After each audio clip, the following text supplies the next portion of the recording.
केंद्र में किसकी बनेगी सरकार? क्या है राजनीतिक दलों के दावे और क्या है उनकी हकीकत?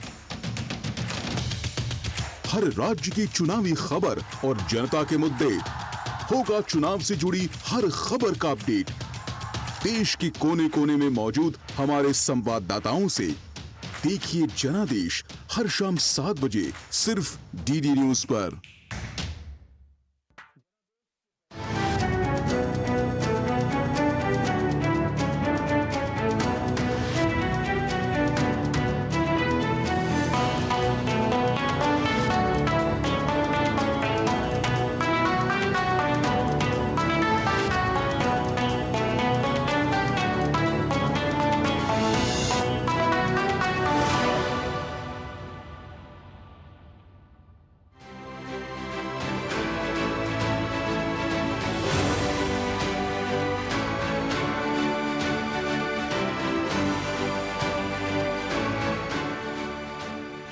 नमस्कार, हमारे खास कार्यक्रम जनवाणी में आपका स्वागत है और मैं हूं प्रखर श्रीवास्तव। जनवाणी का यह मंच सज चुका है धान का कटोरा कहे जाने वाले छत्तीसगढ़ की राजधानी रायपुर में। छत्तीसगढ़ का इतिहास युगों युग पुराना है। सीधे प्रभु श्री राम से इस छत्तीसगढ़ का नाता है। कहते हैं कि प्रभु श्री राम का ननिहाल कौशल प्रदेश का ही हिस्सा था छत्तीसगढ़, यानी छत्तीसगढ़ एक तरह से प्रभु श्री राम का ननिहाल है। तो ये तो हुई त्रेता युग की बात, लेकिन जब हम आधुनिक इतिहास की बात करते हैं छत्तीसगढ़ की, तो हम बताना बहुत ज़रूरी है कि 2000 में छत्तीसगढ़ का गठन हुआ और तब से लेकर अब तक छत्तीसगढ़ में पूरे 4 आम चुनाव हो चुके हैं। और इन 4 आम चुनावों के नतीजे में बताऊं, उसके पहले बताना चाहता हूं कि 3 चरणों में 2024 का 5वां आम चुनाव छत्तीसगढ़ के इतिहास के मुताबिक होने वाला है। और अगर हम इतिहास की बात करें तो पिछले 4 आम चुनाव को देखकर, आंकड़े देखकर तो यही लगता है कि जो छत्तीसगढ़ है वो बेसिकली बुनियादी तौर पर बीजेपी का गढ़ नजर आता है। हम 2004 के पहले आम चुनाव की बात करें तो छत्तीसगढ़ में 11 सीटें हैं, 10 पर बीजेपी जीती। 2009 में 2004 की तरह ही 2009 में पूरे भारत में बीजेपी हारी, लेकिन छत्तीसगढ़ में 10 सीटें जीतने का आंकड़ा, 11 में से 10 सीटें जीतने का आंकड़ा बीजेपी का बरकरार रहा। 2014 में पूरे देश में मोदी की लहर थी, छत्तीसगढ़ में भी वही नजर आया, 11 में से 10 सीटें बीजेपी जीती। 2019 में कांग्रेस का आंकड़े में थोड़ा सा सुधार हुआ, बीजेपी के हिस्से में 9 सीटें आई और कांग्रेस जो है वो सिर्फ 2 ही सीटें पा पाई। क्या छत्तीसगढ़ का इतिहास बदल पाएगा? क्या इस बार भी छत्तीसगढ़ में एक तरफा ही मुकाबला है या कांग्रेस बीजेपी के इस गढ़ में बीजेपी को कड़ी चुनौती दे पा रही है? छत्तीसगढ़ के राजनीतिक मुद्दे क्या हैं? छत्तीसगढ़ के आम जनता के मुद्दे क्या हैं? आज हम इस सब विषय पर चर्चा करेंगे। हमारे साथ दर्शक हैं जो जन की वाणी है, जो सवाल पूछेंगे हमारे मेहमानों के साथ, और हमारे साथ मौजूद हैं एक खास मेहमानों का खास पैनल। मेरे साथ मौजूद हैं अनुराग अग्रवाल, जो बीजेपी के बहुत तेज तर्रार प्रवक्ता हैं। मैं चाहूँगा कि तालियों की गड़गड़ाहट से आप इनका स्वागत करें। वहीं हमारे साथ जुड़ चुके हैं धनंजय सिंह ठाकुर, कांग्रेस का पक्ष बहुत मजबूती के साथ रखते हैं। इसके अलावा छत्तीसगढ़ की पत्रकारिता के जगत में जाना पहचाना नाम है रवि बोही, कोई बहुत बड़े परिचय के मोहताज नहीं है। तालियों की गड़गड़ाहट से मैं इनका स्वागत करना चाहूँगा। अनुराग जी, सत्ता में आपकी पार्टी है, केंद्र में भी और छत्तीसगढ़ में भी अब 3 महीने हो चुके हैं, 100 दिन तो कम से कम आप शासन कर ही चुके हैं, और आपके सीएम ये कहते हैं कि इस बार हम 11 में से 11 सीटें जीतेंगे। इस आत्मविश्वास की वजह क्या देखते हैं आप? देखिए, सिर्फ छत्तीसगढ़ की बात ना करें, पूरे देश में जिस प्रकार से मोदी की लहर चल रही है और पिछले 10 वर्षों में देश एक जिस मुकाम पर पहुंचा है, जैसा विश्वास जनता का मोदी जी से और मोदी जी का जनता से है, और पिछले 3 महीनों में जब से कांग्रेस की सरकार जाने के बाद भारतीय जनता पार्टी की सरकार आई है, हमने मोदी की गारंटी को पूरा करना कार्य प्रारंभ कर दिया है। एक बात आप समझिएगा जी, जिनके जो सपने देखते हैं उनके तो सपने पूरे होते हैं, लेकिन जो सपने देखने की हिम्मत भी न जुटा पाते थे, उनके सपने पूरे करने का काम अगर किसी ने किया है तो माननीय नरेंद्र मोदी जी ने किया है। प्रधानमंत्री आवास उन लोगों को मिला जिन्होंने जिंदगी में आवास का सपना तक नहीं देखा था। क्या ये बात आम लोगों को सीधा मोदी जी से नहीं जुड़ता है? क्या कल्पना किए थे कि घर तक साफ पानी पहुंचेगा? जल जीवन मिशन के तहत घर घर तक साफ पानी पहुंचाने का काम माननीय नरेंद्र मोदी जी ने किया है। और जब एक आम गरीब आदमी बीमार पड़ता है तो एक तरफ उसकी आय खत्म हो जाती है, दूसरी तरफ उसका जाना चालू रहता है, खर्चे चालू रहते हैं, आर्थिक रूप से आदमी बीमार हो जाता है। शायद समय काल परिस्थिति और डॉक्टरों से इलाज से वो स्वस्थ तो हो जाए, लेकिन आर्थिक जो बीमारी है जिंदगी भर उनके साथ घून की तरह चलती है, उसको उस बीमारी से निजात दिलाने का अगर काम किया है तो आयुष्मान भारत योजना लाकर मोदी जी ने किया है। घर के अंदर घुसकर सर्जिकल स्ट्राइक मोदी जी ने किया है। और अगर आपका वीर जवान अभिनंदन उसके कब्जे में आता है तो दहशत के कारण दूसरे दिन उस अभिनंदन को आपको ला के सोचता है, तो ये मोदी जी की ताकत का परिणाम है। ऐसे मोदी जी के साथ देश की जनता कैसे नहीं जुड़ेगी? ऐसे मोदी जी के ऊपर हमारे मुख्यमंत्री माननीय विष्णुदेव साय जी को कैसा विश्वास नहीं होगा? ये एक ऐसा अखंड विश्वास है जो हमें बताता है, हम इस विश्वास के साथ कहते हैं कि जनता हमारे साथ रहेगी। 11 की 11 लोकसभा की सीटों पर कमल खिलाकर हम 11 सीट को विजयी बनाएंगे निश्चय। अनुराग जी, आपने इतनी बातें की और सारे कार्य गिना दिया। आपने मोदी की विदेश नीति की भी बात कर ली, विकास की भी बात कर ली, छत्तीसगढ़ में जो विकास मोदी ने किया उसकी भी आपने एक हल्की सी चर्चा कर ली। लेकिन मेरा सवाल ये है कि अगर इतना ही सब कुछ बेहतर था बीजेपी के लिए, तो ऐसी क्या जरूरत आन पड़ी थी कि आपको 7 सिटिंग जो सांसद थे उनके टिकट काटने पड़े? मतलब कहीं ना कहीं तो डर था ना। देखिए कि आप लोग चाहते हैं कि नए लोगों को मौका ना मिले, हम तो बात करते हैं ना। कांग्रेस तो ये आरोप लगा रही है कि नॉन परफॉर्मिंग आपके सांसद थे इसलिए वो टिकट काटे साथ। साहब तो कब तक मोदी जी के नाम पे ही वोट मांगेंगे? मैं भी कह रहा हूँ साहब, कांग्रेस सब सिर्फ आरोप लगाने का काम ही बचा है और कुछ काम तो रहा नहीं। 2 बार तो देश उसको विपक्ष के लायक भी नहीं छोड़ा। वो तो मोदी जी ने भलमन साथ देकर विपक्ष के लायक उनको नेता प्रतिपक्ष का पद दे दिया। और आपके सांसद में रेणुका सिंह जी विधायक हैं। तो मैं कह रहा हूं कि सबको भारतीय जनता पार्टी कुछ ना कुछ काम देती है। और ये भी जब विधायक, ये भी जब सांसद बने थे तो पिछले समय भी पूरी सीटें काट दी गई थी, पूरे नए लोगों को मौका दिया गया था।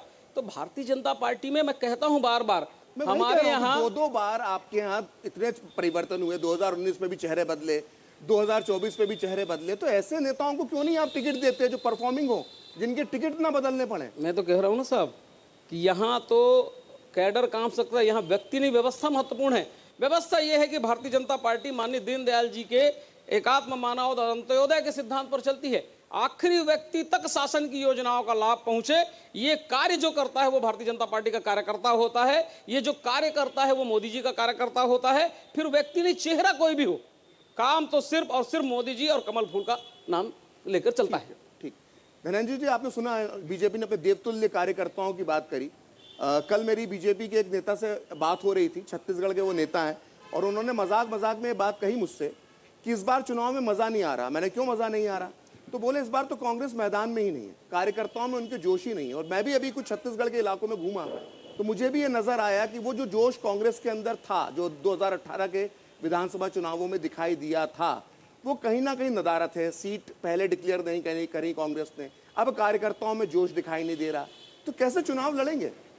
देखिए श्रीवास्तव जी, अगर कांग्रेस के कार्यकर्ताओं में जोश नहीं दिखता, कांग्रेस नहीं दिखती, तो मुझे नहीं लगता कि भारतीय जनता पार्टी को अपने छत्तीसगढ़ के प्रत्याशी को बदलने की आवश्यकता पड़ती है। आपने खुद जिक्र किया कि 2019 में सारे प्रत्याशी इन्होंने बदल दिया, अभी 24 में प्रत्याशी इन्होंने बदल दिया। इस बार जनता केंद्र में भी चेहरा बदल देगी। 19 में ये खुद अपने चेहरा बदले और 24 में भी चेहरा इन्होंने खुद बदल दिया, और इस बार अब जनता की बारी है, वो इस बार केंद्र में चेहरा बदल देंगे। और कांग्रेस पार्टी अगर छत्तीसगढ़ में नहीं दिखती तो मुझे नहीं लगता कि श्री नरेंद्र मोदी जी को लगातार छत्तीसगढ़ आना पड़ता, अमित शाह जी को छत्तीसगढ़ आना पड़ता। तो जनता को पता है कौन दिख रहा है और कौन नहीं दिख रहा है, ये जनता तय कर देगी। पर इतना भी पता है कि जनता को 10 साल में नरेंद्र मोदी जी की सरकार ने उनके लिए क्या काम किया है, ये जनता को नहीं दिख रहा है। अब देखिए धनंजय जी, बात आपने कही कि मोदी जी के दौरों की बात की, अमित शाह जी के दौरों की बात की, योगी जी की बात करी। उनके पास नेता हैं, वो चुनाव को चुनाव की तरह लड़ते हैं। अब आपके राहुल गांधी जी के पास समय नहीं है छत्तीसगढ़ आने का बार बार, तो इसमें बीजेपी का तो दोष नहीं हो जाता ना? पता नहीं आपके पास जानकारी है कि नहीं है, अभी बस्तर में राहुल जी आए थे। उसके बाद अभी तो आए थे फर्स्ट फेज में, कितने और फर्स्ट फेज में तो आए ना, उसके बाद विधानसभा चुनाव में आए थे। यही वो राहुल गांधी जी हैं जो सदन हो या सड़क हो, इस देश की जनता की आवाज उठाते हैं कि किसानों को कानून की गारंटी मिलनी चाहिए, एमएसपी की। यही वो राहुल गांधी जी हैं जो इस देश के युवाओं के रोजगार की बात उठाते हैं। यही वो राहुल गांधी जी है जो महंगाई की बात उठाते हैं। और यही वो राहुल गांधी जी है जो इस देश के प्रधानमंत्री जी को आगाह कर रहे थे कि आपको तैयारी करनी चाहिए, बीच में एक ऐसा बीमारी आ रहा है जिससे हमको इस देश को सुरक्षित रखना है। तब नरेंद्र मोदी जी ने और भारतीय जनता पार्टी उनके संगठन के लोगों ने क्या कहा था राहुल जी के लिए, और ये नमस्ते ट्रम्प कार्यक्रम कर रहे थे और 2 साल तक देश में ताला लग गया था। तो ये वो राहुल जी हैं, जो कहते हैं वो होता है। राहुल जी भविष्यवक्ता नहीं है, लेकिन वो चीजों को समझते हैं। आप उनकी बातों को नजरअंदाज करने के लिए कुछ भी आरोप लगा सकते हैं, लेकिन राहुल जी ही देश की जनता की लड़ाई लड़ रहे हैं और राहुल जी इस देश के नेतृत्व भी कर रहे कहूंगा मैं। और आने वाले समय में भी मुझे इस बात को कहने में कोई गिरेज नहीं है, जिस प्रकार से इस देश में माहौल है, इस देश का नेतृत्व कांग्रेस और इंडिया गठबंधन करेगा। आपने राहुल जी की बड़ी तारीफ करी, उनके संघर्ष की बात की, सड़कों पर वो उतरते हैं, धरना प्रदर्शन भी किया, असम में तो मंदिर के बाहर बैठ गए थे। लेकिन क्या छत्तीसगढ़ के कांग्रेस कार्यकर्ता उनसे कुछ सीखते नहीं अपने नेता से? मैं आपको बहुत पुराना एग्जाम्पल नहीं दूंगा, कल रात का ही दूंगा, कल का ही एग्जाम्पल दूंगा। छत्तीसगढ़ में एक रेस्टोरेंट के अंदर हादसा होता है, रायपुर में हादसा होता है, 2 लोग सफाई कर्मी जो सफाई करने गटर की गए थे वो मारे जाते हैं। उसके बाद धरना प्रदर्शन करने के लिए बीजेपी के विधायक सड़क पर बैठते हैं, कांग्रेस नदारद दिखती है। ये मैं इस राज्य में आकर महसूस कर रहा हूं कि आपके कार्यकर्ता शायद राहुल जी से प्रेरणा नहीं ले पा रहे हैं। धनंजय जी, इसको मैं शायद सरकार की कामयाबी कहूं या असफलता कहूं कि एक हादसा हो जाता है, उसके बाद सत्ताधारी दल के विधायक को जाके धरना देना पड़ता है, तब पुलिस कार्रवाई करती है। पता नहीं आप इसको तारीफ करें, मैं तो कहता हूँ हादसा हुआ उसके पास बिना किसी आंदोलन के, वो उन्होंने बिना किसी आंदोलन के, बिना किसी उपद्रव के कानून को अपना काम करना चाहिए। अगर सत्ताधारी दल के विधायक को आंदोलन करना पड़ सकता है तो आप समझ सकते, करना चाहिए था। सुन लीजिए ना, सुन लीजिए ना, मैं तो कहता हूँ किसी को नहीं आना चाहिए। अगर किसी के साथ कोई हादसा होता है, किसी के साथ दुर्घटना होता है, तो सबसे पहले जिम्मेदारी प्रशासन की होती है उसको FIR दर्ज कराने की।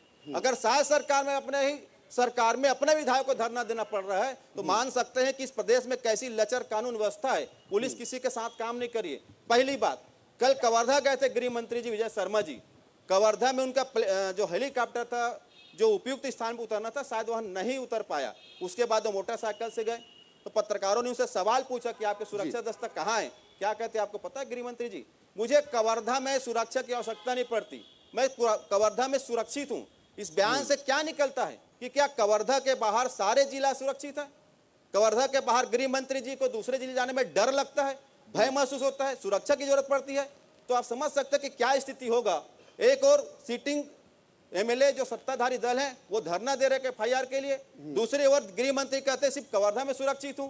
तो आप समझ सकते हैं कि कानून व्यवस्था क्या है। मैं तो कहता हूं पूरे देश में हर किसी को अपने दायित्व का निर्वहन करना चाहिए, पुलिस को अपना काम करना चाहिए, फैसला देने के लिए न्यायालय है।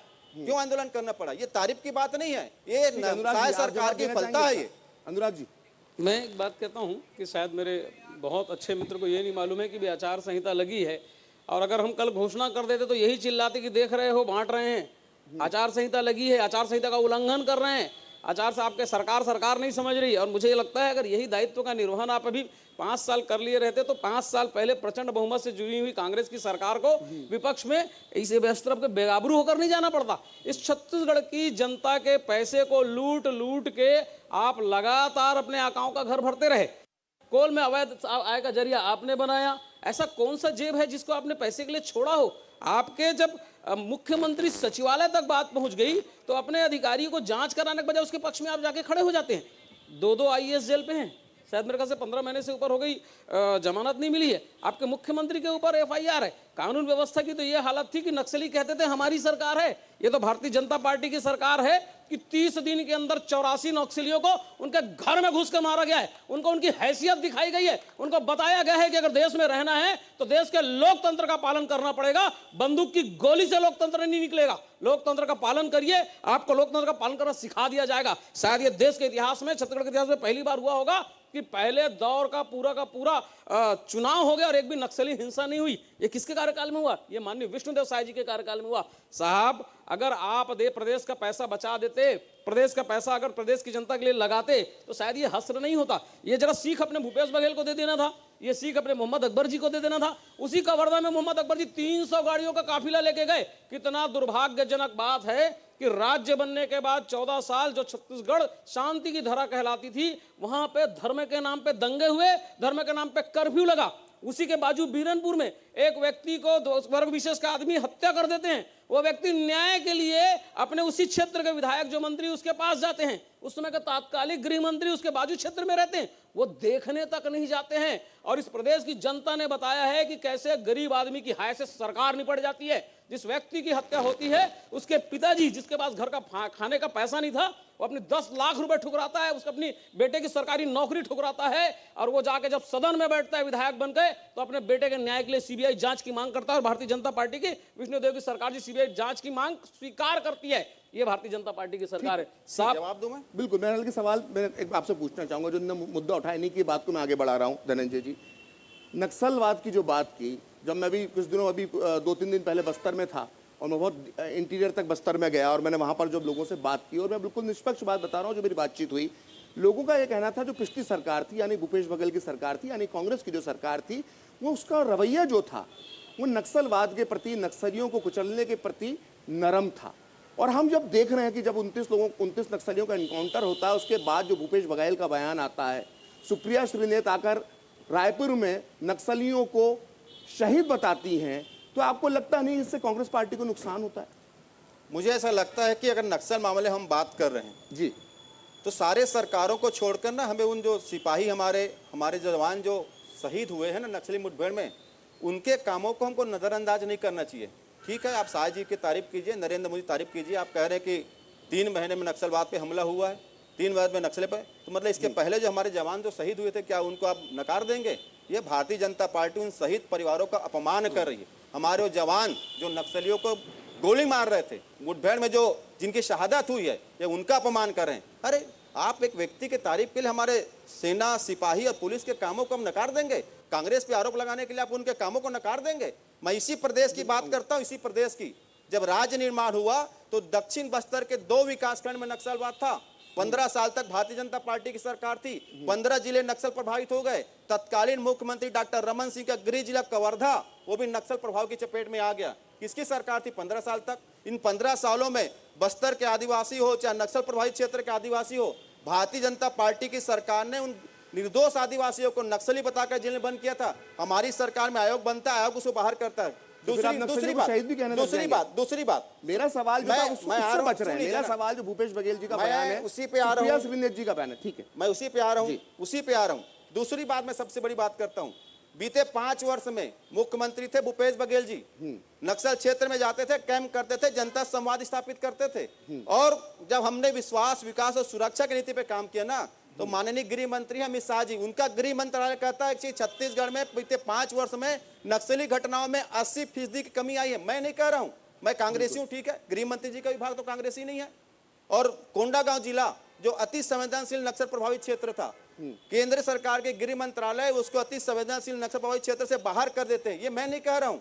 तो आप नक्सलवाद पे हमला कीजिए, नक्सलवाद पे बात करिए, पर अपनी सरकार के नाकामी या कांग्रेस पे आरोप लगाए हमारे सिपाहियों का नक्सलवाद से निपटने को लेकर आपने दोनों ने अपनी अपनी बात की। रवि जी को मैंने बहुत इंतजार करवा लिया है। रवि जी, आपने पूरी बात सुनी, बहुत सारे विषय हैं आपसे चर्चा करने के लिए, लेकिन अभी हम नक्सलवाद को लेकर बात करें, क्योंकि आप लंबे समय से इस राज्य में पत्रकारिता कर रहे हैं। मेरा सवाल ये है कि जो कार्यशैली है नक्सलियों से निपटने की, वो बीजेपी की और कांग्रेस की कितनी अलग है? क्योंकि एक पक्ष ये कहता है कि भूपेश बघेल जो थे वो नक्सलियों के प्रति नरम रवैया अपनाते थे, बीजेपी वाले कहते हैं कि देखिए हमने 29 नक्सलियों को जो ढेर कर दिया है, हमारी नीति गोली के बदले गोली की है। इसको आप किस तरह से देखते हैं? देखिए प्रखर जी, नीति अलग अलग होती है हर सरकार की। कांग्रेस की नीति अलग रही है, और कांग्रेस एक साफ तरीके से उनसे निपटना चाहती थी। और उनसे बातचीत का, जब भूपेश बघेल सरकार आई थी तो उन्होंने कहा था, पहले दिन ही कहा था, हम नक्सलियों से बात करेंगे और बातचीत के जरिए इस समस्या का समाधान करेंगे। उन्होंने कोशिश भी की, उन्होंने नक्सलियों को न्योता भी दिया, उन्होंने कहा आइए हम आपके साथ बात करते हैं। और इस सरकार के आने के बाद भी गृह मंत्री विजय शर्मा ने कहा था कि हम नक्सलियों से खुले में बात करते हैं। लेकिन जिस तरह से नक्सलियों ने भारतीय जनता पार्टी के कार्यकर्ताओं पर हमला किया, भारतीय जनता पार्टी के चाहे विधानसभा चुनाव के पहले या लोकसभा के चुनाव, जिस तरह से भारतीय जनता पार्टी के नेताओं की हत्या हुई, उससे कहीं ना कहीं भारतीय जनता पार्टी को लगा और इस सरकार ने एग्रेसिव कदम उठाए। पहली बार हुआ है कि 29 नक्सली मारे गए। इसके पहले हम सुनते थे कि जवान शहीद, हम जवानों का अपमान नहीं करते, जवान लड़ते हैं। पिछले 15 साल में छत्तीसगढ़ में बहुत फोर्स आई और अंदर तक जो इंटीरियर जहां पे नक्सलियों के काफी प्रभाव था, चाहे भूजमाड़ हो चाहे दंतेवाड़ा का इंटीरियर इलाका हो, वहां घुसे और भूपेश बघेल की सरकार में भी नक्सलियों ने आंदोलन किया था और कई जगह किया था और वहां पे कार्रवाई करने की कोशिश की गई। लेकिन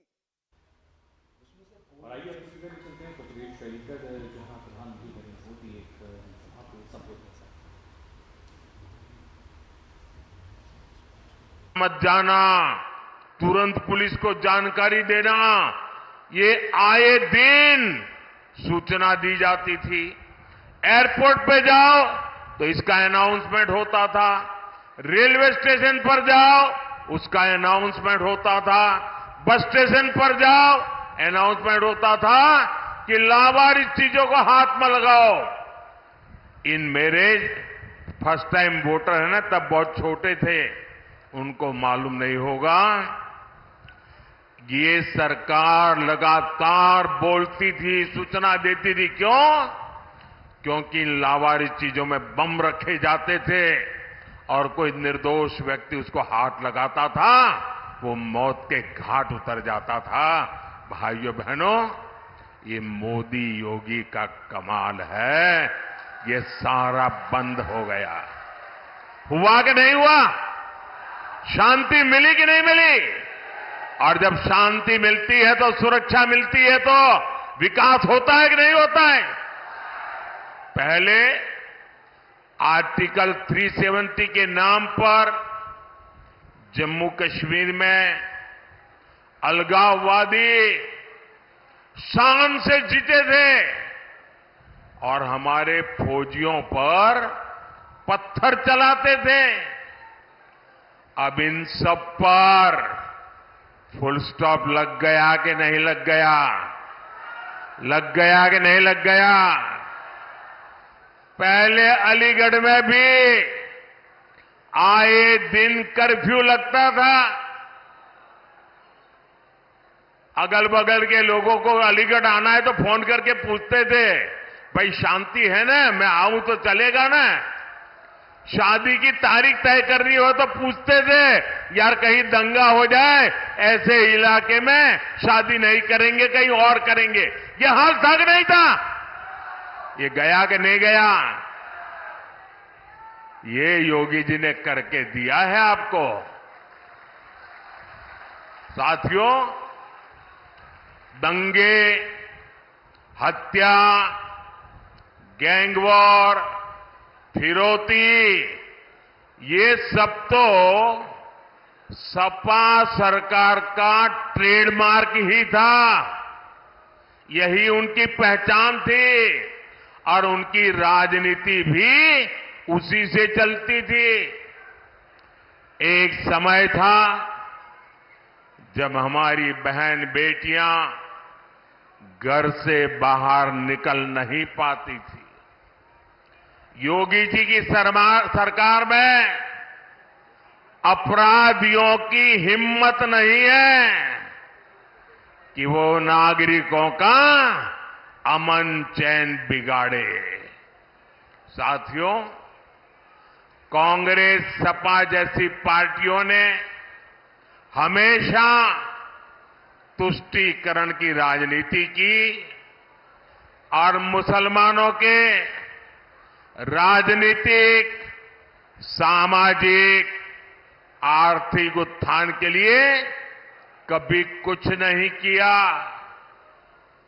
और जब मैं पसमानदा मुसलमानों की मुसीबत की चर्चा करता हूं तो इनके बाल खड़े हो जाते हैं, क्योंकि ये ऊपर के लोगों ने मलाई खाई है और ये पसमानदा मुसलमानों को भी उसी हालत में जीने के लिए इन लोगों ने मजबूर कर दिया है।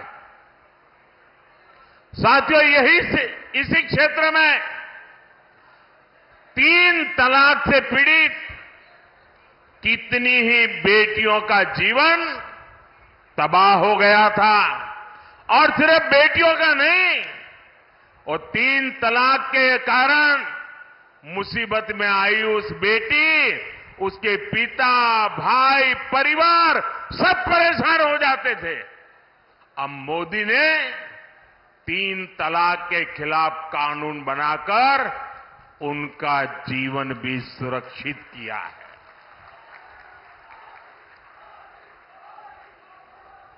पहले हज कोटा कम होने की वजह से कितनी मारामारी होती थी, उसमें भी रिश्वतखोरी चलती थी और ज्यादातर रसूखदार लोग ही हज जाने का मौका पाते थे। मैंने सऊदी अरब के क्राउन प्रिंस से आग्रह किया था कि हमारे भारत के मुसलमान भाई बहनों के लिए हज का कोटा बढ़ाएं। आज न सिर्फ भारत का हज का कोटा बढ़ा है, बल्कि वीजा नियमों को भी आसान बनाया गया है। सरकार ने एक बहुत बड़ा अहम फैसला लिया। पहले हमारी मुस्लिम माताएं बहनें अकेली हज करने जा नहीं सकती थी।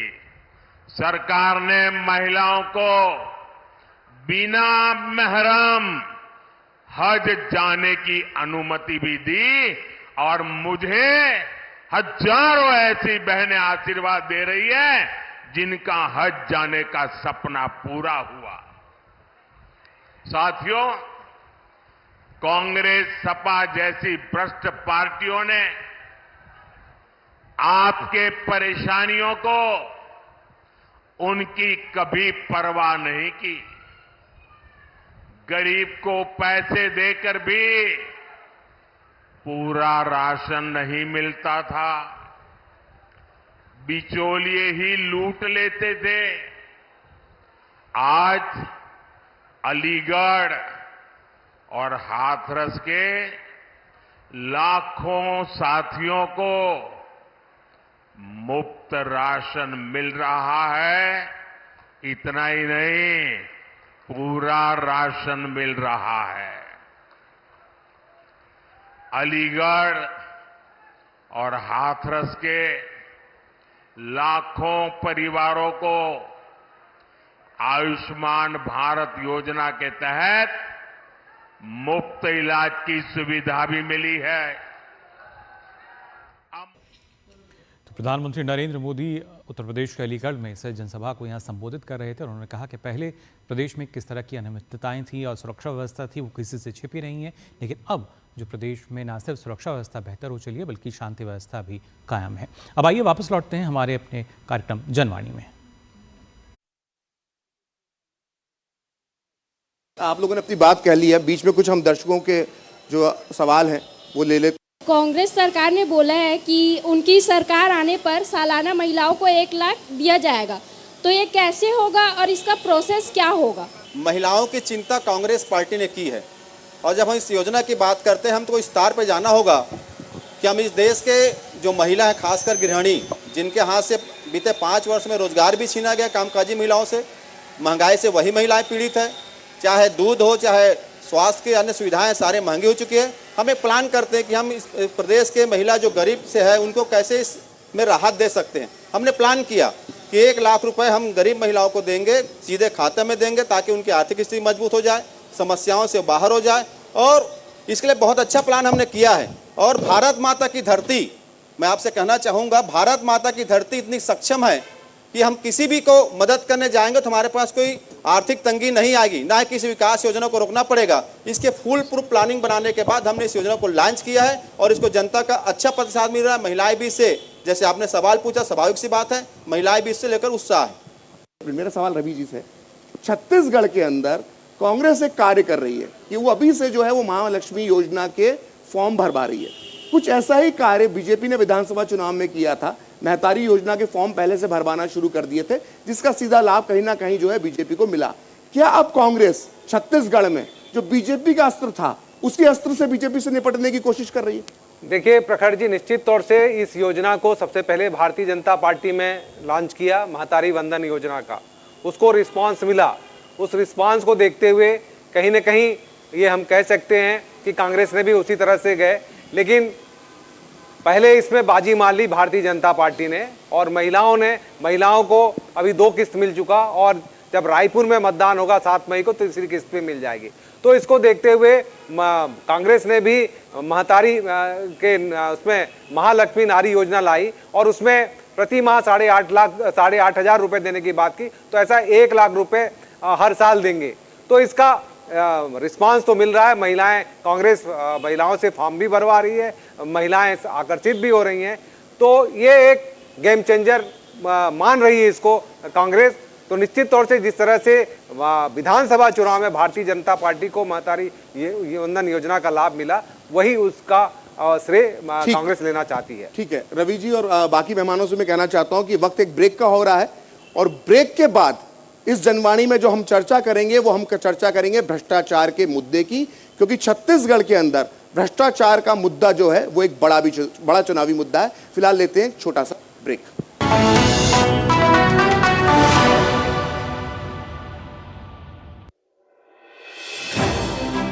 भरोसा सिर्फ तेजी से नहीं, बना है सटीक खबरों से। दावे नहीं, दिखाते हैं तथ्य, दिखावा नहीं, चुनते हैं सच। दस्तक सनसनी की नहीं, खबरों की देते हैं हम। यही है रिश्ता आपका हमारा, बना है अटूट भरोसा वर्षों की मेहनत से। डीडी न्यूज, भरोसा सच का। ये भरोसा और हो रहा है गहरा, क्योंकि आपका अपना चैनल अब है नए तेवर और नए कलेवर में।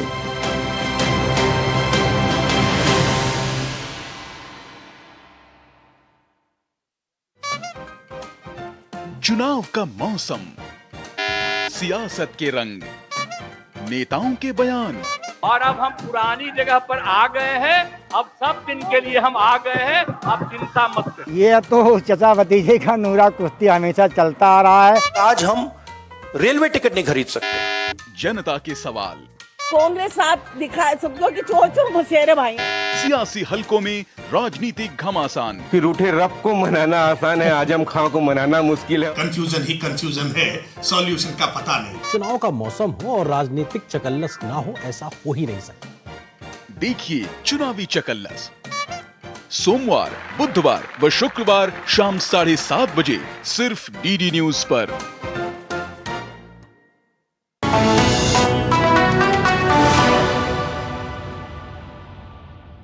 तो जनवाणी में एक बार फिर आपका स्वागत है और जनवाणी का मंच जो है वो छत्तीसगढ़ की राजधानी रायपुर में सजा हुआ है।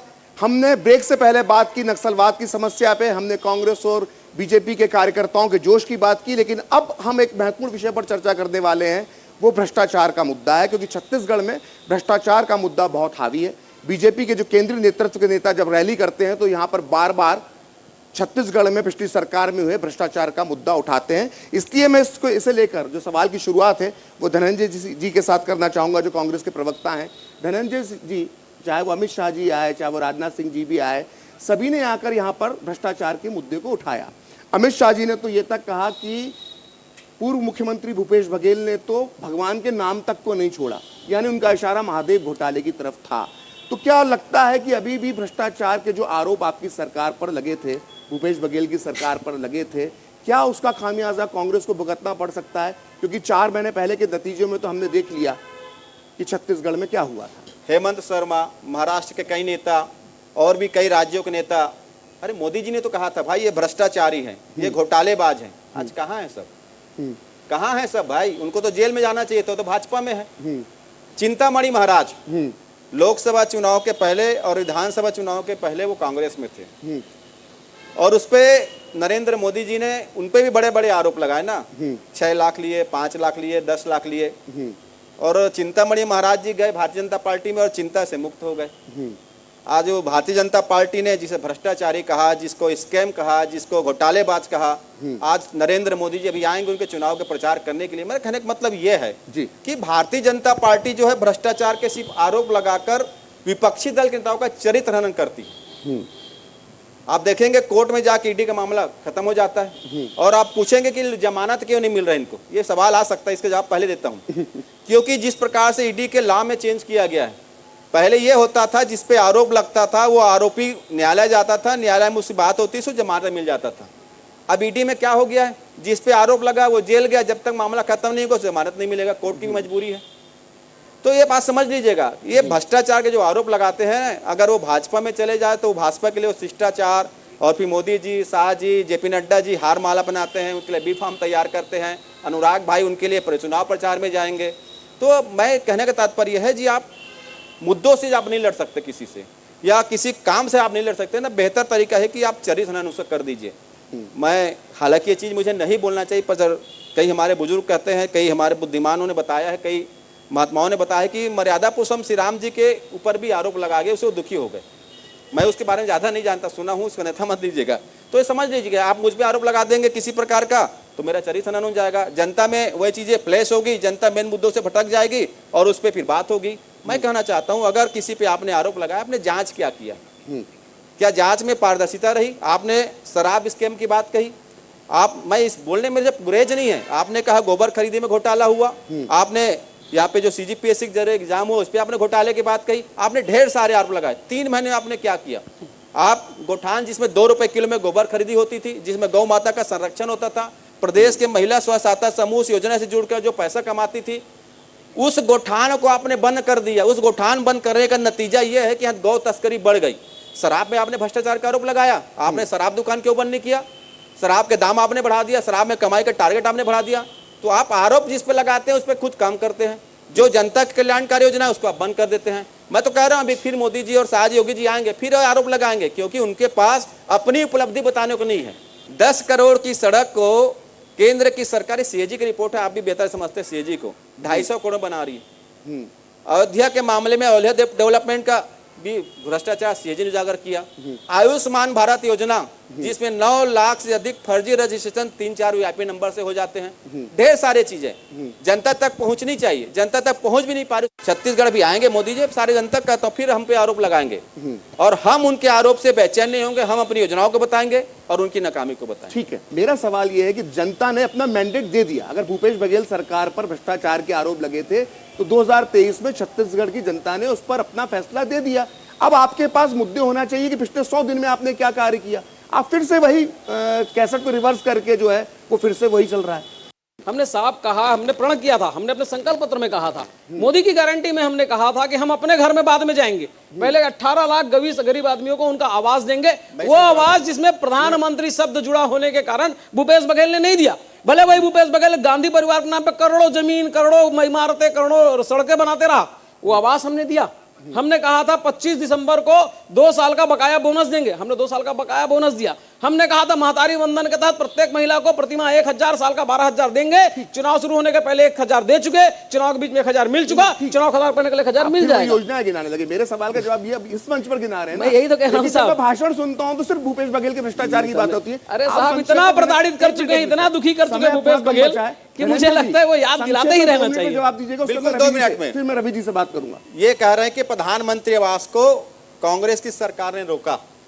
मैं आपके चैनल में एक सत्यता बताता हूं, केंद्र सरकार का PIB का प्रेस विज्ञप्ति आपको निकाल लीजिएगा। गुजरात जो नरेंद्र मोदी जी का गृह राज्य है, वहाँ 6 लाख स्वीकृत होता है मकान, उसमें से 92 लाख 92,000 मकान नहीं बने। सुन लीजिए ना, छत्तीसगढ़ में 11.5 लाख स्वीकृत होता है प्रधानमंत्री आवास हमारी सरकार के दौरान। हमने 9.5 लाख प्रधानमंत्री आवास बनाकर दे दिए। मैं नहीं कह रहा हूँ, और तुम्हारे पंचायत मंत्री, आपके पंचायत मंत्री भी पत्र लेके इस्तीफा दे देते हैं। अरे झूठ बोलने के पहले नहीं, सुन लीजिए ना, ये बात तो सही है कि पंचायत मंत्री ने, अरे साहब मतलब चलिए आप झूठ बोलिए, जनता को फैसला करने दीजिए। मैं देता हूँ, जवाब दे रहा हूँ, आप जवाब देने साहस रखिए। अभिव्यक्ति की आजादी तो सबको है, मुझे भी। तो मैं बता रहा हूँ 11.5 लाख मकान केंद्र सरकार स्वीकृत करती छत्तीसगढ़ के लिए, हमारी सरकार ने 9 लाख से अधिक मकान बनाकर उनको दे दिए। ये मेरा सुनिए एक सेकंड। और ये 18 लाख की दावा कर रहे हैं ना, मैं चैलेंज करता हूं, उस 18 लाख में एक मकान भी नरेंद्र मोदी की सरकार ने स्वीकृति प्रदान नहीं की है। ये 4 करोड़ का बोर्ड लगाते हैं, केंद्र सरकार बोल रहा है कि हमने तो 3 साल के भीतर में, मतलब जब से योजना शुरू हुई है, 2 करोड़ 55 लाख ही मकान बना पाए हैं और 2 करोड़ 95 लाख मकान हमने लक्ष्य रखा था, जिसमें 2 करोड़ 92 लाख मकान हमने स्वीकृत किया था।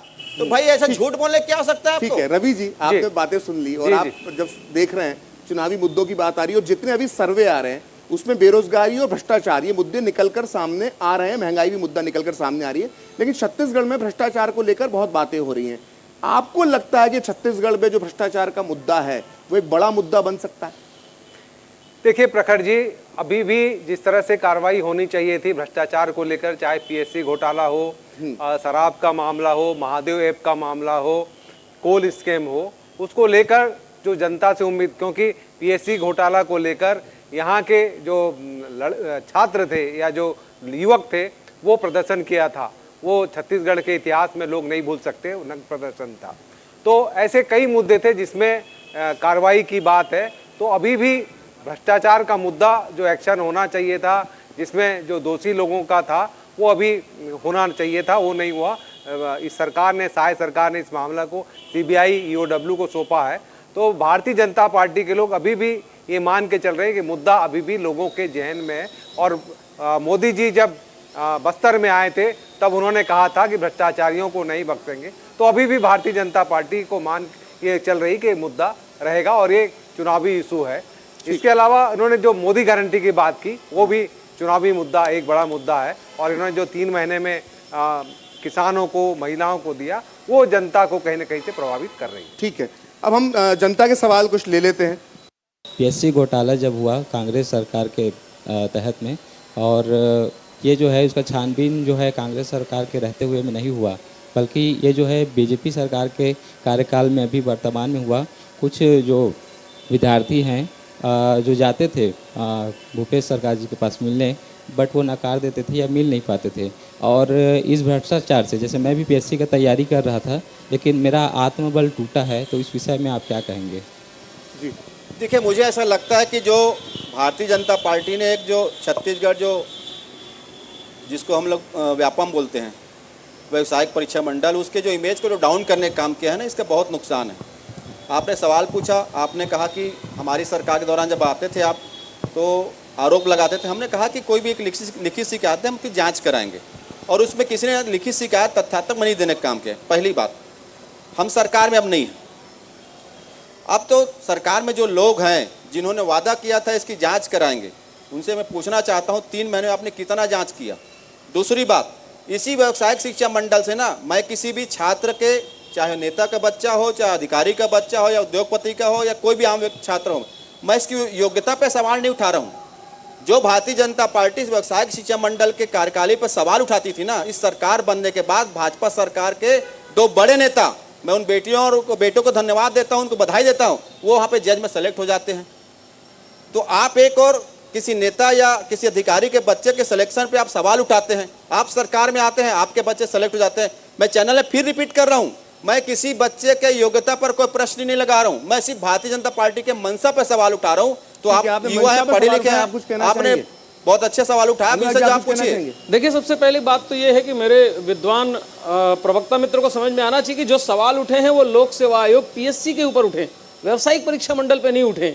और उस पीएससी के लिए सीबीआई जांच प्रस्तुत कर दी गई है, सीबीआई जांच के लिए सौंप दिया गया है। और जो कह रहे हैं कि एक भी लिखित कंप्लेंट नहीं आया, तो शायद मुझे उस समय याद है कि कम से कम 10 से 15 लोगों ने लिखित कंप्लेंट किया, यहां तक कि कोर्ट में मामला गया और कोर्ट ने एक पद को रोक कर भी रखा। अब अगर शुतुरमुर्ग के समान आप आंखें रेत में घुसा के नहीं देखना है तो आप बिल्कुल स्वतंत्र हैं। अगर आर्य साहब आप इस छत्तीसगढ़ के युवाओं का भविष्य बेचे हैं, क्या युवा छोड़ देगी? आपको युवा ने आपका हश्र बता दिया है और लोकसभा में पुनः आपको बताएगी। और भी सवाल है।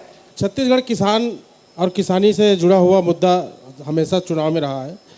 जो कांग्रेस सरकार में जो धान खरीदी के बाद जो बोनस लेने के लिए जो किसान धक्के खाते हैं अपने पैसे लेने के लिए, 2-2, 4-4 हज़ार के लिए उसको 500 रुपया हर बैंक में, जिला सहकारी बैंक में देना पड़ता है। तो जो कांग्रेस सरकार में जो सिस्टम चले आए हैं पैसा देने का, लेन देन करने का, कि आपको 25,000 से ज़्यादा नहीं दिया जाएगा, आपको एटीएम नहीं दिया जाएगा, एटीएम दिया जाएगा तो रात 11 बजे से लेकर के सुबह 7-8 बजे तक वो एटीएम कार्ड चलेगा। सवाल छोटा रखिए अपना। तो इसमें बताइए कि जो भ्रष्टाचार जो कांग्रेस सरकार से चले आ रहा है उसको खत्म करने में बीजेपी सरकार कोई इंटरेस्ट क्यों नहीं ले रही है? निसंदेह मित्र, बिल्कुल चिंता मत करिए। जिस विश्वास से आपने भारतीय जनता पार्टी पे विश्वास जताया है, जिस विश्वास से आपने भारतीय जनता पार्टी को जिताया है, माननीय विष्णुदेव साय जी की सरकार 3 महीने में जितना 90 दिन में जो जो मोदी जी की गारंटी पूरी कर सकती की है, जिसमें पीएससी घोटाला हमने सीबीआई को सौंप दिया है, और जितने भी भ्रष्टाचार के मामले हैं एक एक व्यक्ति बख्शे नहीं जाएंगे, ये एकदम निश्चय रखिए। आपने विश्वास जताया विष्णुदेव साय जी के ऊपर, आपने विश्वास जताया कमल फूल के ऊपर, आपने विश्वास जताया मोदी जी के ऊपर, आपका विश्वास मोदी जी की गारंटी पूरा होने की गारंटी। ठीक है, तो जनता के सवाल भी जारी हैं, जो पार्टी के प्रवक्ता हैं और जो राजनीतिक विश्लेषक हैं वो भी सवालों के जवाब दे रहे हैं, लेकिन अभी हमें लेना होगा छोटा सा एक ब्रेक, और ब्रेक के बाद हम बात करेंगे कि आखिर छत्तीसगढ़ के अंदर, वो छत्तीसगढ़ जिसे प्रभु श्री राम का ननिहाल कहा जाता है, वहां पर अयोध्या में जो प्रभु श्री राम लला की प्राण प्रतिष्ठा हुई है, वो मुद्दा कितना हावी है, हिंदुत्व का मुद्दा कितना हावी है, सनातन का मुद्दा कितना हावी है, इस पर चर्चा करेंगे। लेकिन लेते हैं पहले एक छोटा सा ब्रेक।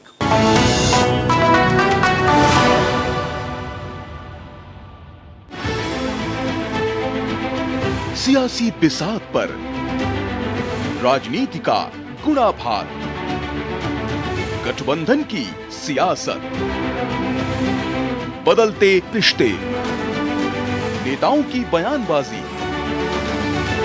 देखिए 24 की चुनौती दिन भर सिर्फ डीडी न्यूज पर।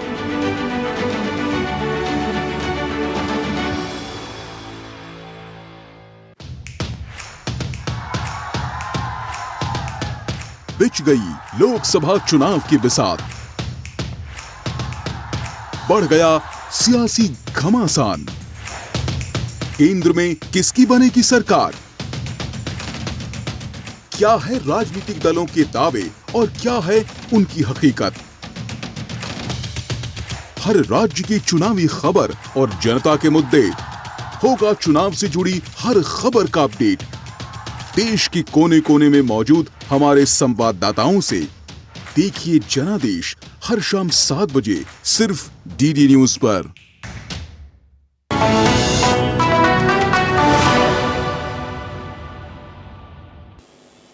तो जनवाणी में एक बार फिर आपका स्वागत है, और हम मौजूद हैं छत्तीसगढ़ की राजधानी रायपुर में, और यहां पर हम कर रहे हैं चुनावी चर्चा। हमारे साथ जनता भी मौजूद है, जनता भी सवाल पूछ रही है। मेरा सवाल रवि जी आपसे है जी, क्योंकि राम मंदिर, सनातन धर्म, हिंदुत्व, ये एक बड़ा मुद्दा बनकर उभर रहा है। जो ओपिनियन पोल अलग अलग आ रहे हैं, अलग अलग राज्यों के आ रहे हैं, पूरे देश के आ रहे हैं, उसमें एक बड़ा मुद्दा उभर कर सामने आ रहा है। छत्तीसगढ़ में अयोध्या के श्री राम मंदिर को लेकर, हिंदुत्व को लेकर, सनातन को लेकर कोई लहर है या नहीं? देखिए प्रखर जी, निश्चित तौर से छत्तीसगढ़ में जब 22 जनवरी को प्राण प्रतिष्ठा हुई थी तो यहाँ पर उत्साह का माहौल था, और गांव-गांव में भंडारा का आयोजन किया गया और घरों में झंडे फहराए गए। तो एक कहीं न कहीं राम के प्रति और राम का ननिहाल होने के प्रति यहाँ पे वहाँ लेकर उत्साह है, और लोगों में एक राम के प्रति श्रद्धा है, और जो मंदिर बना है वो निश्चित तौर से कहीं न कहीं लोगों में उत्साह है। और यहाँ से कई लोग सरकारी सुविधाओं को लेकर वहाँ जा रहे हैं प्रभु राम के दर्शन के लिए, और लोग भी इंडिविजुअल जा रहे हैं। तो यहाँ एक उत्साह है, और राम मंदिर बनने से लोगों में खुशी दिखाई पड़ती है। तो ये जो एक इससे से जुड़ा सवाल है कि जब दक्षिण भारत के कुछ नेता सनातन धर्म का अपमान करते हैं, तो क्या उसका कुछ असर छत्तीसगढ़ में होता है, या वो सिर्फ कुछ ही सिर्फ टीवी डिबेट्स का ही हिस्सा बन के रह जाता है? देखिए, वहाँ तक तो यहाँ की जनता नहीं पहुँच पाती, लेकिन निश्चित तौर से यहाँ के जो प्रबुद्ध लोग हैं उससे कहीं न कहीं संबंध नहीं रखते और उससे नाराजगी रहते हैं, क्योंकि राम के भक्त छत्तीसगढ़ में काफ़ी हैं, और कौशल्या माता के यहाँ मंदिर भी है, तो राम के प्रति यहाँ के लोगों में झुकाव ज़्यादा देखने को मिलता है। ठीक है, जनता के सवाल ले लेते हैं। मेरा प्रश्न ये था सर आप दोनों से कि श्री राम जी तो 5000 साल पहले भी थे और अभी भी हैं, और ये भारत देश है, लोकतांत्रिक गणराज्य है, यहाँ सभी धर्मों का सम्मान होता है। तो सिर्फ राम का मंदिर बनने से होगा कि साथ में मस्जिद भी बनना चाहिए, गुरुद्वारा भी सरकार को बनाना चाहिए, और सिखों का भी, बुद्ध का भी, जैन, सभी धर्मों का इसी तरह मंदिर क्यों नहीं बना जाता, ये मैं आपसे पूछना चाहती हूँ, क्योंकि यह देश सभी धर्मों को सम्मान देता है और हमारा संविधान इसको सम्मान देता है। दीदी, ये बात सत्य है कि ये देश ही नहीं, सनातन भी सब धर्मों का समान सम्मान करता है, लेकिन एक विदेशी आक्रांता आकर आपके हृदय के मान बिंदु के मंदिर को तोड़कर अगर वहां पे मस्जिद बना देगा और उनके अनुयायी उस पर अगर अपना दावा ठोकेंगे, तो कहीं ना कहीं हृदय में दुख होता है, और ये हृदय के हमारे साथ साथ देश के लाखों करोड़ों लोगों के हृदय में दुख होता है। मुझे कहता हूं कि सहिष्णुता दोनों तरफ से होनी चाहिए। हम तो सम्मान करते हैं साहब, हम तो हर धर्म का सम्मान करते हैं। सनातन तो वो विशाल हृदय रखता है जिसमें सारी नदियां आकर समा जाती, इतना विशाल समुद्र है। लेकिन मैं कहता हूं सदा दोनों तरफ से होनी चाहिए। वो मस्जिद जिसको कभी कोई मस्जिद नहीं माना गया, रामलला का जन्म स्थल था, हमें भारतवर्ष में रामलला के जन्म स्थल को सिद्ध करना पड़ा। 500 साल तक टेंट में रहे प्रभु श्री राम, और अगर आज वो मंदिर बन रहा है तो मुझे लगता है हर्षोल्लास से उसका स्वागत होना चाहिए। ये भारत भूमि है, ये भारतवर्ष है जहाँ सभी धर्मों का सम्मान हुआ है। लेकिन मैं कहता हूं कि अगर किसी के मान बिंदु का अपमान होगा तो उसका प्रत्युत्तर तो दिया जाएगा और दिया जाना चाहिए। ठीक है, हम थोड़ा हिंदुत्व और राम मंदिर के विषय से अलग निकलते हैं क्योंकि मुद्दे कई हैं, क्योंकि छत्तीसगढ़ में कई विषयों पर चर्चा हो रही है। तो मेरा सवाल आपसे ये है कि अगर कांग्रेस में सब कुछ सही है और कांग्रेस पूरी तरह से मुकाबले में है, तो मुझे अभी कहीं मैं मीडिया रिपोर्ट्स में एक आंकड़ा पढ़ रहा था जो हालांकि बीजेपी ने ही दिया है, उस आंकड़े के मुताबिक छत्तीसगढ़ में 25,000 छोटे बड़े नेता और कार्यकर्ता जो कांग्रेस के थे वो पिछले कुछ दिनों में बीजेपी में शामिल हो चुके हैं। तो ये भगदड़ क्यों मची हुई है? पता नहीं 25,000 का आंकड़ा आपके पास कहाँ से आ गया। अब मैंने कहा ना मीडिया रिपोर्ट, ठीक है ना, आप उसको दुरुस्त वो कर तो आप सकते हैं। 25,000 तक लेकर आए, ये तो दावा 85,000 की करते हैं। नहीं, मध्य प्रदेश में तो 1.5 लाख वही कर रहा, पूरे देश में 60 लाख की बात करते हैं। तो आप उसको वो कीजिए। तो फिर जो भारतीय जनता पार्टी जो कहती है ना, आप उससे समझ सकते हैं उनकी स्थिति क्या है। ना उनके पास कार्यकर्ता है, ना नेता है, ना उनके लिए काम करने वाले लोग। अभी आप देखेंगे भारतीय जनता पार्टी ने लगभग 400 से अधिक सीटें लोकसभा के प्रत्याशी घोषित किए हैं। उसमें से 116, आप सभी साथियों को बता देता हूं, 116 वो लोग हैं जिसमें 37 कांग्रेस पार्टी से गए हैं, बाकी अन्य दल से आए हैं। आप समझिएगा 116 सीट पूरे देश में जिसमें भारतीय जनता पार्टी के प्रत्याशी नहीं है, वो दूसरे दल से आए हुए हैं। तो जिनके पास प्रत्याशी नहीं चुनाव लड़ने के, वो कांग्रेस पर सवाल उठाते हैं। तीसरी बात मैं नाम गिन के बता सकता हूं कितने लोग यहाँ पे हमारे बड़े नेता गए हुए। मुझे इस बात को स्वीकार करने में कोई गुरेज नहीं है। वो तो 100 भी नहीं है, 50 नहीं है, 25,000 का आंकड़ा फर्जी आंकड़ा है। पता नहीं कहाँ से ले आए 25,000। जैसे लोगों खाते हैं 15 लाख ला दिए ना, वैसे 25,000 ले आए। आप कुछ कहना चाहेंगे कि जो बाहर से आते हैं उन्हें टिकट मिल जाता है आपकी पार्टी में? मुझे लगता है कि जो आखिरी बात कह के गए धनंजय जी, उसको बात करके मैं वापस खत्म होता हूँ। भारतीय जनता पार्टी ने 1 करोड़ रुपए का चेक निकालकर दावा किया था कि 15 लाख वाला दावा सिद्ध करके दिखाया, 1 करोड़ का चेक ले जाओ। मैं लाइन से बोलना चाहता हूँ। पूर्व विधायक विधान मिश्रा, पूर्व विधायक प्रमोद शर्मा, पूर्व विधायक चुन्नीलाल साहू, कांग्रेस संगठन महामंत्री चंद्रशेखर शुक्ला, जगदलपुर की कांग्रेस महापौर सफीरा साहू, पूर्व महापौर कांग्रेस की राष्ट्रीय महामंत्री वाणी राव, जिला पंचायत अध्यक्ष उषा पटेल, नगर पालिका अध्यक्ष रविदास रावटे, मतलब मैं लिखना चालू करते हैं, बेचैनी चालू हो गई। और जब जाना चालू करते हैं तो भूपेश बघेल जी कहते हैं ये स्लीपर सेल है। कल ऐसा ना हो कि आप भी भूपेश बघेल के बारे में स्लीपर सेल कहें, या भूपेश बघेल जी धनंजय जी के बारे में कहते रहे कि कल भारतीय जनता पार्टी के कार्यकर्ता के साथ बैठे थे, साथ में बदल के चले गए। अरे साहब सुनना तो चालू करिए साहब। अरे आजादी के बाद लगातार विश्व के सबसे बड़े लोकतंत्र में आंतरिक राजतंत्र बनाकर रखा है साहब। एक ही पार्टी की चाटुकारिता करते करते गुलाम हो गई पूरी की पूरी पार्टी। जो इस गुलामी को बर्दाश्त नहीं कर पा रही है वो छोड़कर जा रही है और मिर्ची लग रही है। मत करे साहब, हो सकता है कल आपका जमीर जागृत हो जाए। अरे साहब आपका जमीर जागृत हो जाए, हो सकता है राजतंत्र छोड़कर लोकतंत्र में आ जाए तो जगह मुंह दिखाना पड़ेगा। आपके नेता मर गए, लाइन से देखिए, 2 बार देश ने विपक्ष के लायक नहीं छोड़ा, भ्रष्टाचार में छत्तीसगढ़ की जनता के हक के पैसे बेच डाले, जनता ने आपको निकाल के बाहर कर दिया। आज भी हम तो कहते हैं साहब आपका राहुल गांधी भी यहाँ पे प्रचार करने आए, जब जब वो जहाँ प्रचार करने आते हैं वहाँ भारतीय जनता पार्टी को फायदा होता है।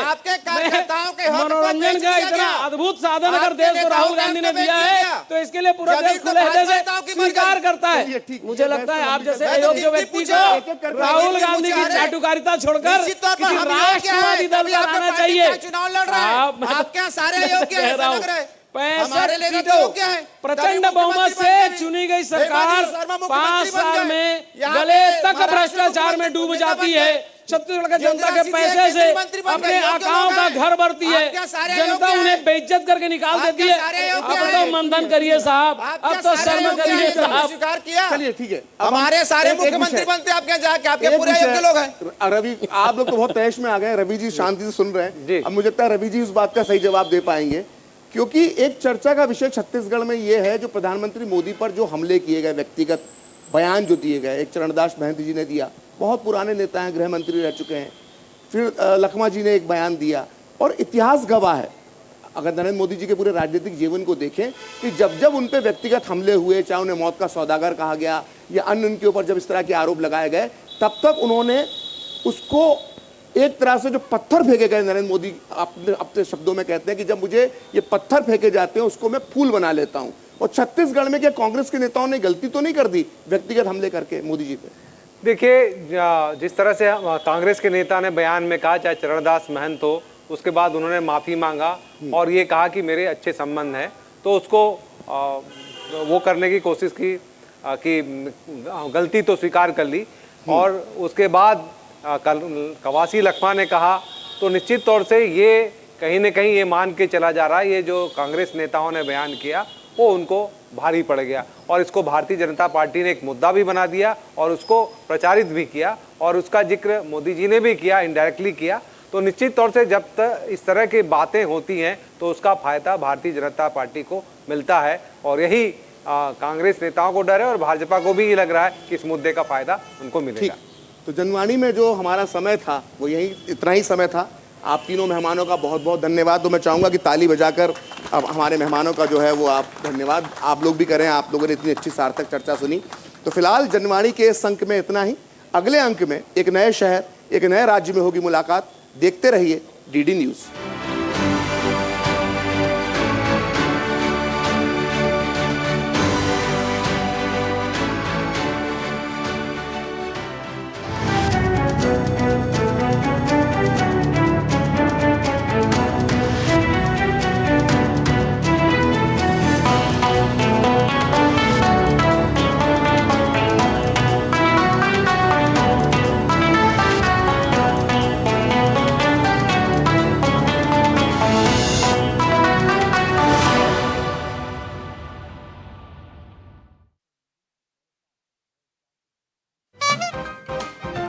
चुनाव का मौसम, सियासत के रंग, नेताओं के बयान, और अब हम पुरानी जगह पर आ गए हैं। अब सब दिन के लिए हम आ गए हैं, अब चिंता मत करिए। ये तो चचा भतीजे का नूरा कुश्ती हमेशा चलता आ रहा है। आज हम रेलवे टिकट नहीं खरीद सकते। जनता के सवाल, कांग्रेस साथ दिखाए सबको कि चोर चोर मुसेरे भाई। सियासी हलकों में राजनीतिक घमासान, फिर उठे रब को मनाना आसान है, आजम खां को मनाना मुश्किल है। कंफ्यूजन ही कंफ्यूजन है, सॉल्यूशन का पता नहीं। चुनाव का मौसम हो और राजनीतिक चकल्लस ना हो, ऐसा हो ही नहीं सकता। देखिए चुनावी चकल्लस सोमवार, बुधवार व शुक्रवार शाम 7:30 बजे सिर्फ डीडी न्यूज पर। चुनावी चकल्लस के प्रायोजक हैं MDH, बढ़िया है, शुद्ध है। MDH मिर्ची, धनिया, हल्दी, असली मसाले, सच सच। MDH।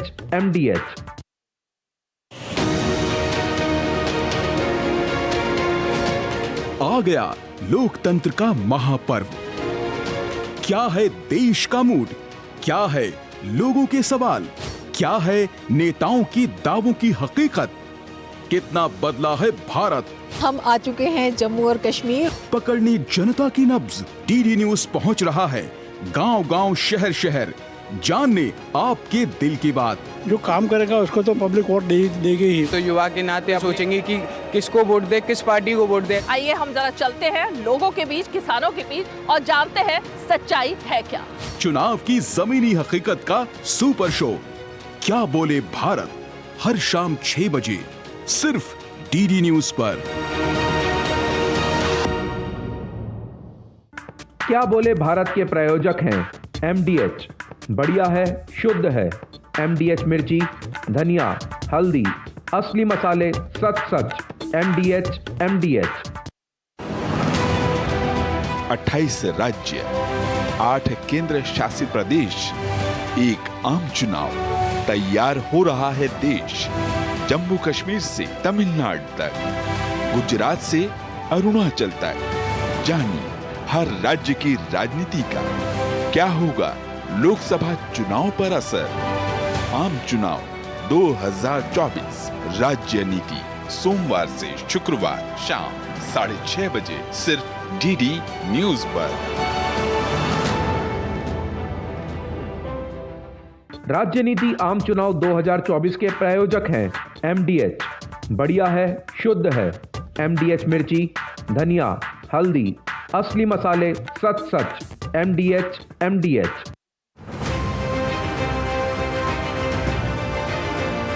लोकतंत्र के महापर्व में हर आवाज रखती है मायने। आम चुनावों के लिए क्या है जनता की राय?